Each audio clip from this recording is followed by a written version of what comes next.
आज के पावन राम कथा सत्र के समस्त श्रोताओं का वंदन एवं हार्दिक अभिनंदन है। आज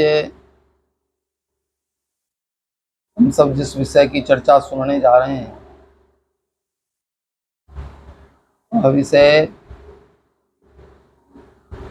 श्री शिव जी के प्रसाद से संबंधित है। शिव जी की कृपा।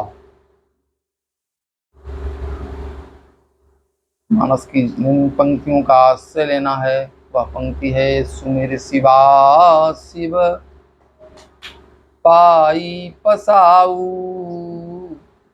बरनऊ राम चरित चित चाऊ। सुमिर शिवा शिव पाई पसाऊ। गीता में भगवान कहते हैं, यज्ञानाम जप यज्ञोस्मि। सभी यज्ञों में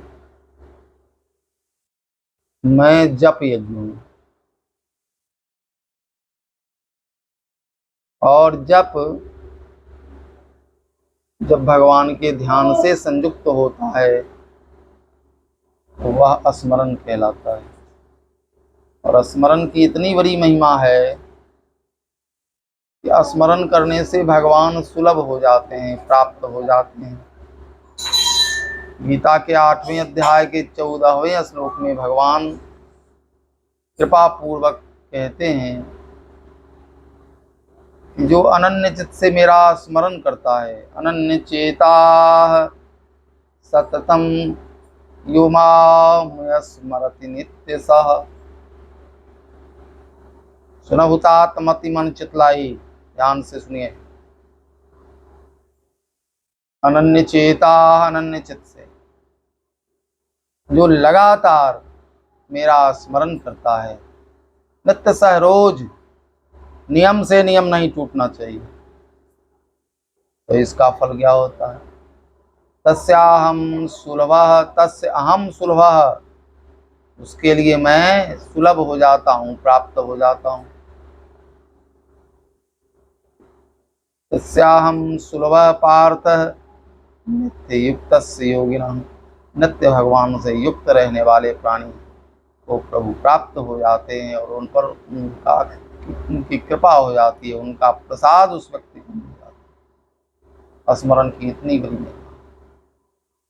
गोस्वामी जी ने भी जप की महिमा का वर्णन किया है, लेकिन साथ साथ स्मरण पर भी जोर देते हैं। सुमिरत सुलभ, ठीक उसी का ट्रांसलेशन है गीता के श्लोक का। सुमिरत सुलभ, परमात्मा स्मरण करने से सुलभ हो जाता है, प्राप्त हो जाता है। सुखद सबका सबके लिए, जो भी स्मरण करेगा उसके लिए भगवान सुलभ हो जाएंगे।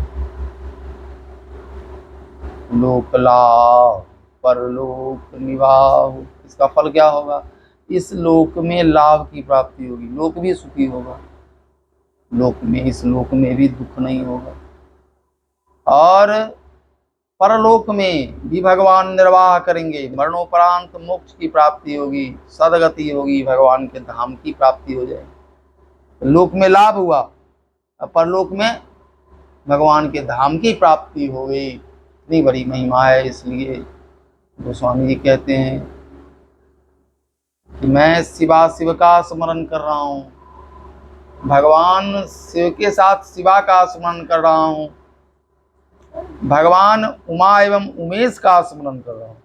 सुमिर शिवा शिव, शिव कल्याणम इति। शिव शब्द कल्याण का वाचक है और शिवा भी कल्याण का वाचक, दोनों कल्याण करने वाले। तो जब स्मरण किया जाता है तो कृपा होती है, प्रसाद मिलता है। जब भगवान शिव और भगवती शिवा का स्मरण पूज्यपाद कविकुल कमल दिवाकर श्रीमद गोस्वामी तुलसीदास जी महाराज ने किया, उनकी कृपा हुई। शिव पाई पसाऊ, पहले भी आप श्रवण कर चुके हैं कि शिवा की प्रेरणा से भगवान शिव ने व्यवस्था करी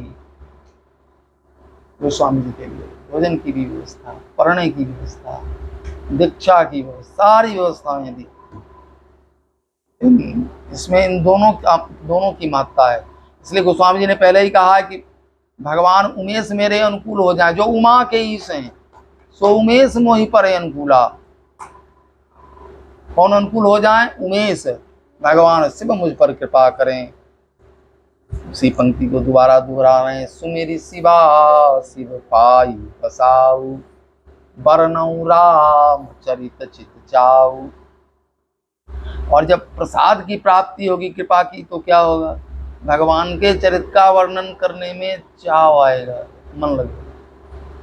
बरनऊ राम, भगवान की कथा सुनने में, वर्णन करने में मन किसका लगता है? जिस पर भगवान की कृपा हो जाती है। भगवान की कृपा नहीं हो, शिवा शिव की कृपा नहीं हो, तो फिर मन नहीं लगता, मन उचट जाता। मन लगने के लिए उनके कृपा प्रसाद की बहुत जरूरत है। ऋषभ, सुमेरी शिवा शिव पाई बसाऊ, बरनऊ राम चरित चित चाऊ।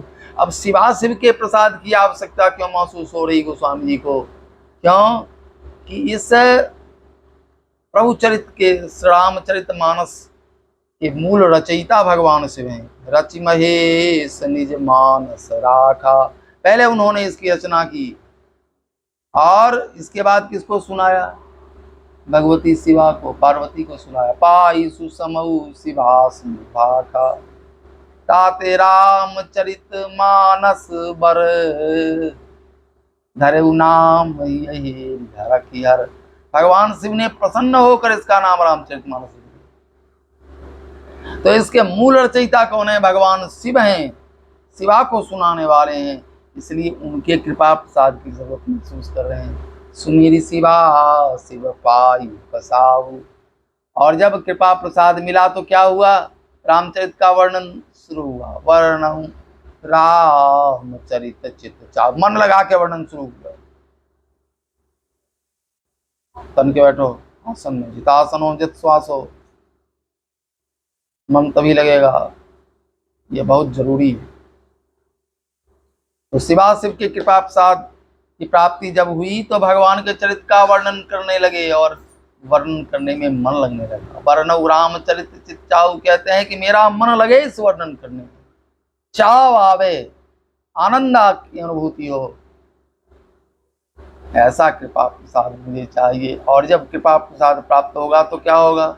भनिति मोरी शिव कृपा विभाति, मेरी वाणी मेरी कविता, भनिति माने कविता, शिव जी की कृपा से विशेष शोभा पाएगी। विभाति, भाति माने प्रकाशित होना, वी माने विशेष उपसर्ग लगा है, विशेष शोभा पाएगी, विशेष प्रकाशित होगी। जैसे आकाश में चंद्रमा हो, रोहिणी नक्षत्र हो, बुध ग्रह हो और तारागणों का समुदाय हो, तो आकाश की शोभा देखते बनती है, रात्रि की शोभा देखते बनती है।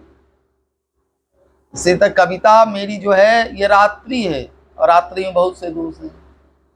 रात्रि में अंधकार होता है, रात्रि में चोर डाकू घूमते हैं, रात्रि में सर्प बिच्छू आदि निकलते हैं, तो रात्रि में बहुत सा दोष है।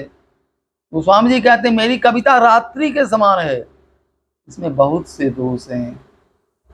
लेकिन शिव जी की कृपा जब प्राप्त हो जाएगी तो जैसे शशि समाज मिली मनऊ सुराती, चंद्रमा सहित तारागणों के साथ बुध रोहिणी नक्षत्र के होने पर रात्रि की विशेष शोभा होती है, इसी तरह मेरे इस ध्वनि की, मेरे रामचरित की विशेष शोभा होगी और इसका सर्वत्र प्रचार होगा, सभी इसको श्रवण करेंगे। शिव जी का प्रसाद हम सबों को भी प्राप्त हो कि हम प्रेम से भगवान के चरित्र का वर्णन करें, भगवान के चरित्र को श्रवण करें। ऐसी मंगल कामना करते हुए वाणी को विराम।